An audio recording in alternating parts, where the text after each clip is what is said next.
Bom, o presente trabalho, ele versará sobre o julgamento do mandado de segurança de número 34327, com o pedido de liminar, que ocorreu no dia 8 de setembro do ano de 2016, onde o Supremo Tribunal Federal ele foi acionado pelo até então deputado federal afastado do Rio de Janeiro e peticionário Eduardo Cunha, contra atos da Comissão de Constituição e Justiça e de Cidadania e do Conselho de Ética e Decoro, ambos da Câmara dos Deputados.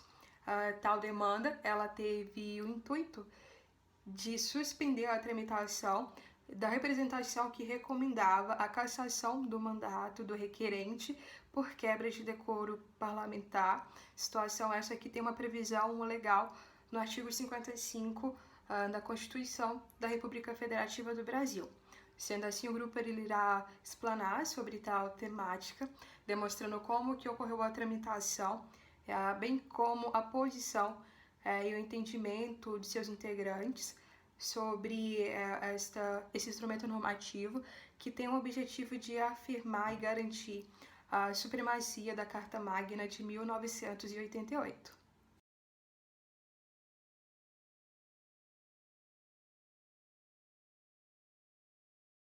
Antes de prosseguir com a tramitação do mandado de segurança no STF, é necessário compreender do que se trata tal ferramenta. No primeiro momento, o mandado de segurança ele tem previsão legal no artigo 5º, inciso 69 da Constituição Federal, e ele tem o objetivo salvaguardar um direito líquido e certo que é ameaçado por uma autoridade pública ou por um órgão que exerça funções públicas. Tal ferramenta é uma medida processual de caráter subsidiário, onde os demais remédios constitucionais, que são mandado de injunção, ação popular, habeas data e habeas corpus, não for aplicado, ele será utilizado. Sendo assim, o mandado de segurança é uma ferramenta que tem o objetivo de assegurar os direitos constitucionais da pessoa ou coletivo que tenha sido alvo de uma atividade, de um ato irregular.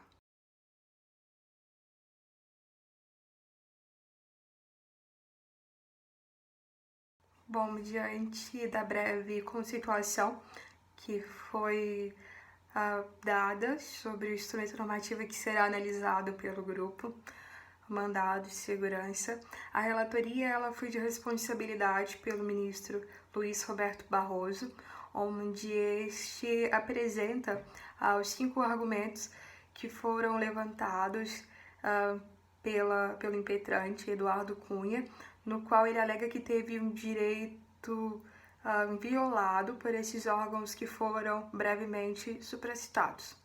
No primeiro momento, ele pede a suspensão do processo parlamentar, inclusive para fins de defesa e obstrução. O segundo argumento é o processamento pela autoridade competente, garantia esta que tinha sido violada em razão do impedimento do relator por identidade com o bloco parlamentar do impetrante. O terceiro argumento é o devido processo legal, o contraditório e a ampla defesa como a estabilidade da acusação, em referência ao adiantamento da representação e da respectiva instrução. Teve a votação, é o quarto argumento que ele levanta, pelo sistema eletrônico e não nominal, visto que o dele foi feito pelo nominal no Conselho de Ética, o que teria gerado um efeito manada. E, por fim, a observância do quórum de instalação da sessão da Comissão de Constituição e Justiça, a maioria absoluta, que teria sido violada pelo cômputo de suplentes em duplicata com o respectivo titulares. Após essas 5 alegações, é apresentado uma outra contestação pelo requerente e seu advogado, uma vez que entende que o STF ele só deve intervir nos casos e procedimentos legislativos para assegurar o cumprimento da Constituição, proteger os direitos fundamentais e os pressupostos de funcionamento da democracia e das instituições republicanas. Situação esta que, segundo eles, não é verificável em tal caso. Esse argumento ele é desqualificado e rechaçado pela Procuradoria-Geral da República, uma vez que, em seu parecer, compreende que tal instância tem competência e legitimidade para essa interferência, além de se posicionar pelo não conhecimento do mandado de segurança e eventualmente superada a liminar pela denegação da ordem, uma vez que não há evidências do flagrante de ofensa ao direito constitucional de defesa do impetrante.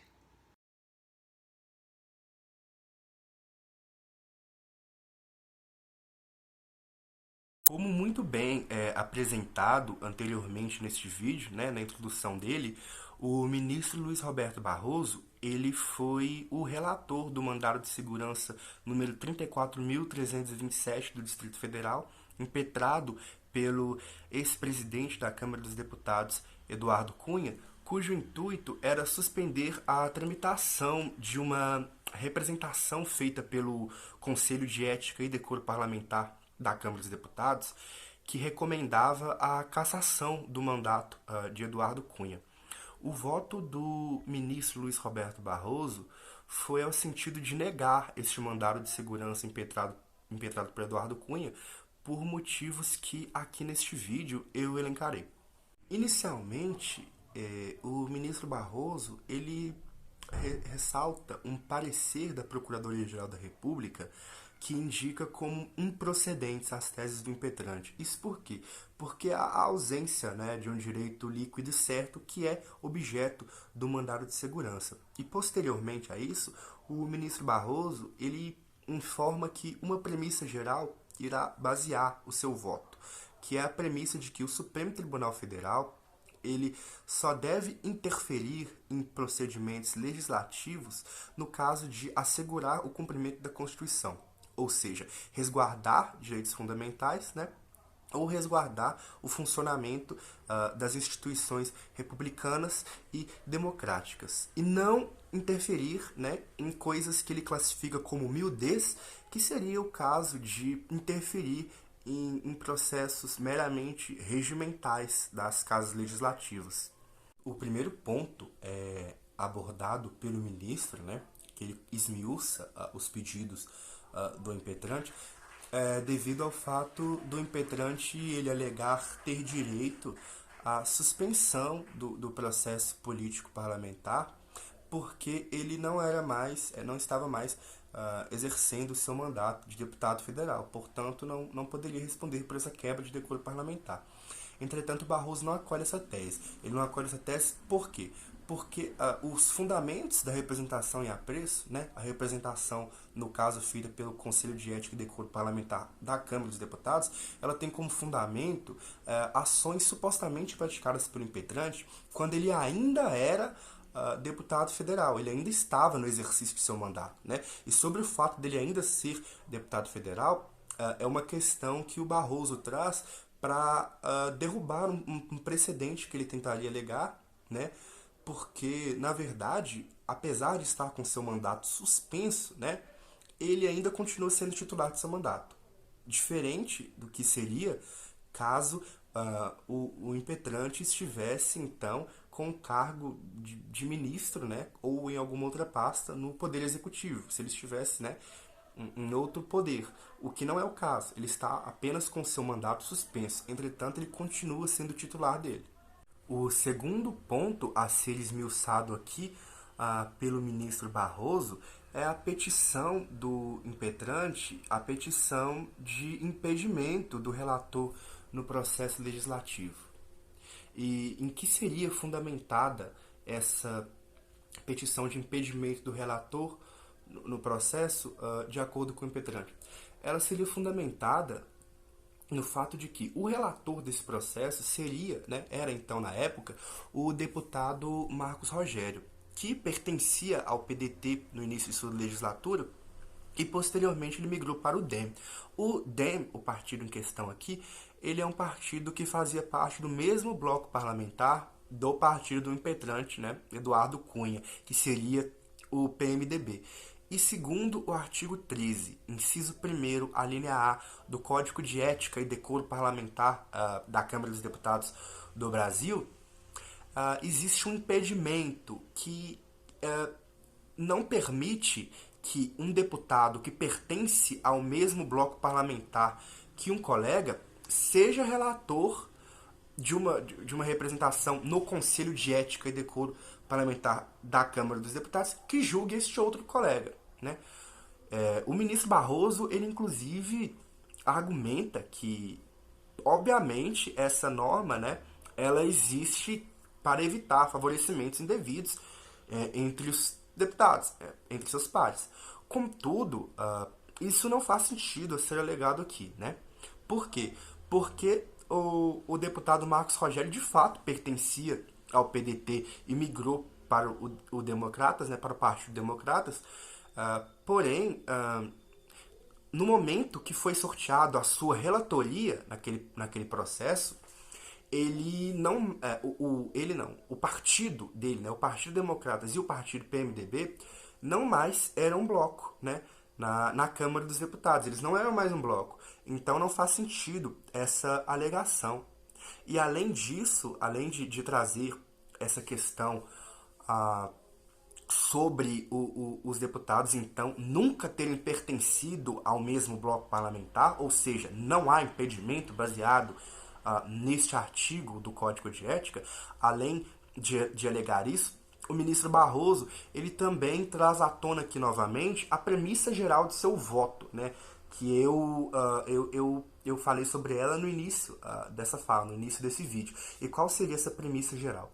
O Supremo Tribunal Federal, ele não deve interferir em processos meramente regimentais, né, de algo que o ministro classifica como miudez, né, das casas legislativas. Ou seja, o STF ele não está autorizado a interferir em procedimentos regimentais de casas legislativas, né, porque não há aqui necessidade de se resguardar direitos fundamentais ou o próprio funcionamento das instituições democráticas, né, e republicanas, né? Essa não é a questão. Portanto, não faz sentido que o STF interfira nisso, né? E defira o pedido do impetrante. O terceiro ponto analisado pelo ministro trata sobre as alegações apresentadas pelo ex-deputado Eduardo Cunha sobre possíveis violações à estabilidade da acusação. Segundo esse, o parecer final aprovado pelo Conselho de Ética, bem como todos os atos praticados pelo relator, teriam ultrapassado deliberadamente o limite da imputação no parecer preliminar. Ademais, esse afirma que a Comissão de Constituição e Justiça não poderia deixar de seguir as indicações do presidente da Casa em questões de ordem. Posto essas alegações pelo impetrante, o ministro alega serem improcedentes, pois não compete ao judiciário definir qual a manifestação final quando houver litígios entre os órgãos da Casa, salvo quando houver ofensa à Constituição, perigo aos direitos individuais, às minorias e quando o funcionamento perfeito do sistema democrático estiver em risco. Malgrado, o ministro Barroso põe em evidência que o ex-deputado Eduardo Cunha, durante os atos processuais, teve resguardado todas suas garantias fundamentais, assim como o direito ao contraditório e a ampla defesa. Em quarta análise, o ex-deputado Eduardo Cunha alega que no processo de votação seria indispensável o uso da votação eletrônica, fato que não se verificou no processo de votação e, segundo esse, o prejudicou na sua ampla defesa e o devido processo legal. Denota ainda que o critério de chamada não era prescrito no dispositivo, isto é, do norte ao sul e vice-versa. Assim, por ordem alfabética e por blocos parlamentares. Referente a isso, a defesa de Cunha ressalta que a deputada Tia Eron foi a sétima em sucessão a votar, o que não seria a ocasião se fosse adotada a votação por ordem alfabética, no caso ela seria a antepenúltima. O voto da Tia Eron foi um voto divulgado como amplamente decisivo, então a defesa acredita que a partir desse voto desencadeou um efeito cascata, um efeito manada, conduzindo os outros votos na mesma direção da deputada Tia Eron. Contudo, o entendimento do ministro e também relator Luiz Roberto Barroso é de que o caráter da votação, seja ele nominal ou eletrônico, está umbilicalmente ligado ao regimento interno da Câmara dos Deputados e não é uma discussão constitucional, o que seria o papel do STF. O ministro também faz saber que em ambas as MS anteriores a essa, que é a 34.127 e 34.128, ele deixa essas questões de votação a encargo do regimento interno da Câmara dos Deputados. Em último plano, o deputado Eduardo Cunha questiona a validade da sessão em que vota o parecer do relator.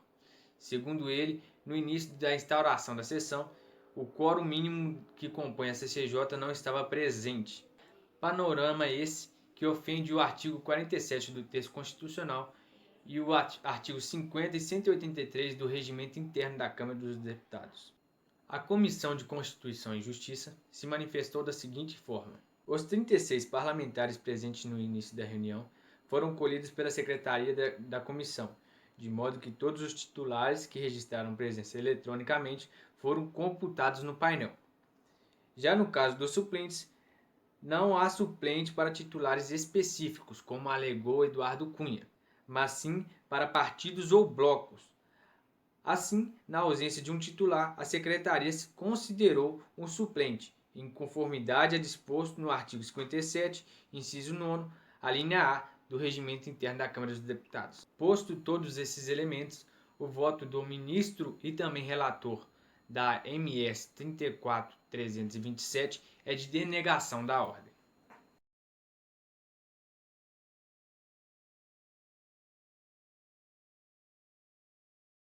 O ministro Edson Fachin inicia seu voto usando como referência as conclusões da decisão do relator, uma vez que esse já tinha indeferido a liminar, no qual, para Fachin, não há nada a ser modificado na análise do mérito.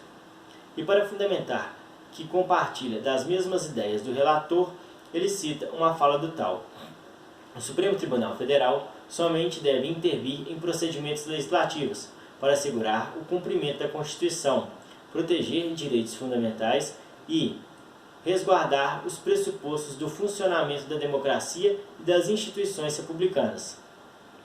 Destaca ainda o excepcional trabalho apresentado pelo Dr. Marcelo Nobre. Em seguida, denota o entendimento que o impetrante teve assegurado todos os seus direitos, conforme o regimento da Câmara dos Deputados. Por fim, conclui seu voto com a seguinte fala: que não cabe ao Poder Judiciário substituir a decisão tomada pelos órgãos do Poder Legislativo, sob pena de indevido exercício sobreposto ou supletivo do Poder Legislativo e seus parlamentares, no qual acompanha na totalidade o relator.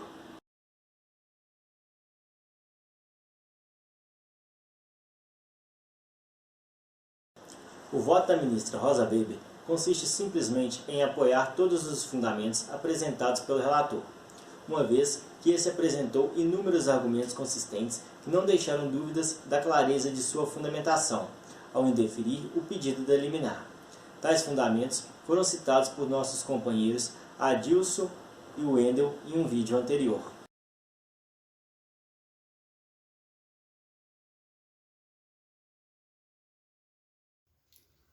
O ministro Luiz Fux inicia seu voto destacando a brilhante defesa proferida pelo advogado, Dr. Marcelo Rossi Nobre. Em seguida, cita a decisão sua em mandado de segurança de número 31951, na qual declara, abre aspas, se a controvérsia é puramente regimental, resultante de interpretação de normas regimentais, trata-se de ato interna corporis, imune ao controle judicial, mesmo porque não há alegação de ofensa a direito subjetivo. Fecha aspas. Encerra o seu voto acompanhando o voto do relator, integralmente negando a ordem.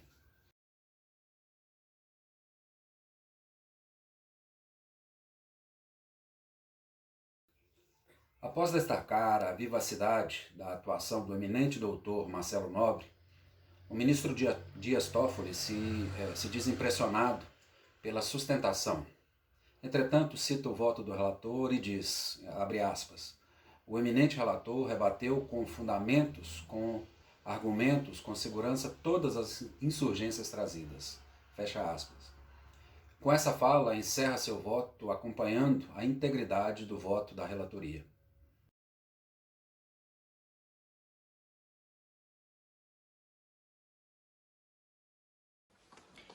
O ministro Gilmar Mendes inicia seu voto cumprimentando com vários elogios o seu ex-colega da Comissão Nacional de Justiça e então advogado Marcelo Nobre por sua atuação no caso. Apesar de considerar uma brilhante atuação, o ministro acompanha os precedentes apresentados pelo relator, proferindo seu voto contrário ao mandado de segurança.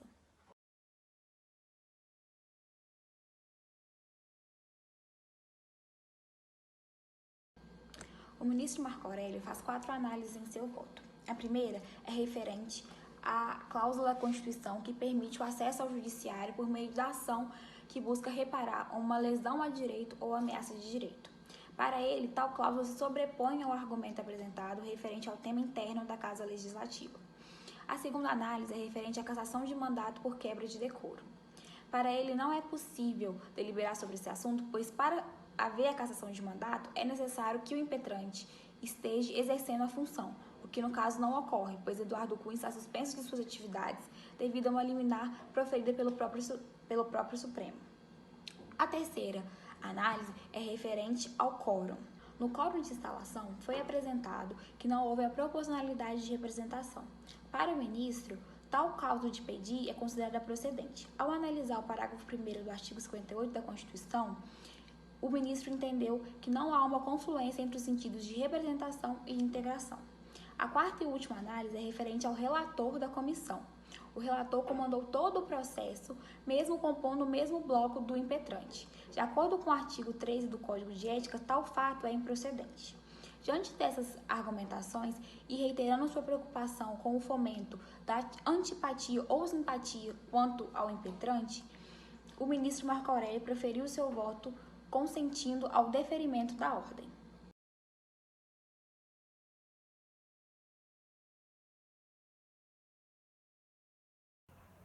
O ministro Celso de Mello inicia seu voto pontuando que a prática de atos ofensivos à Constituição, especificamente a direitos e garantias fundamentais, imputada às casas do Congresso Nacional, faz com que as deliberações questionadas sejam plenamente averiguadas.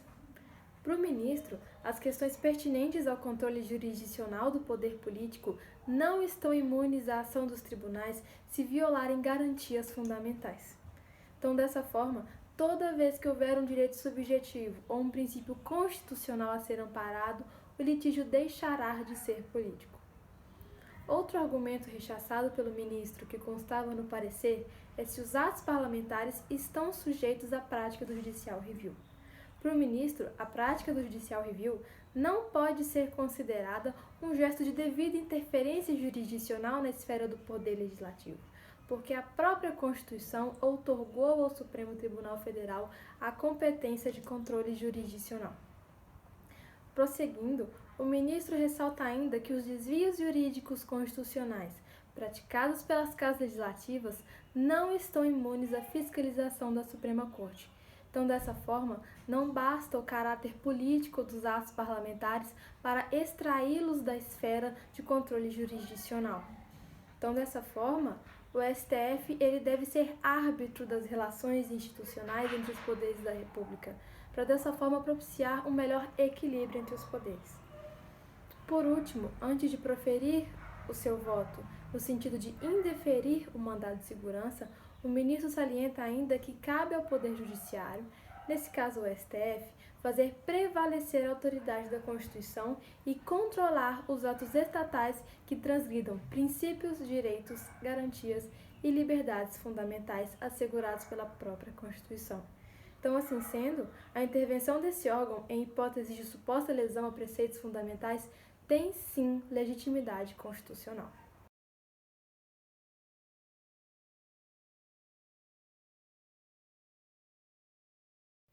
O destaque à eloquência da fala do Dr. Marcelo Nobre é o início do voto do ministro Ricardo Lewandowski, que em seguida registra sua contestação ao voto do ministro Marco Aurélio, finaliza o seu voto pela denegação da ordem em consonância ao voto do relator.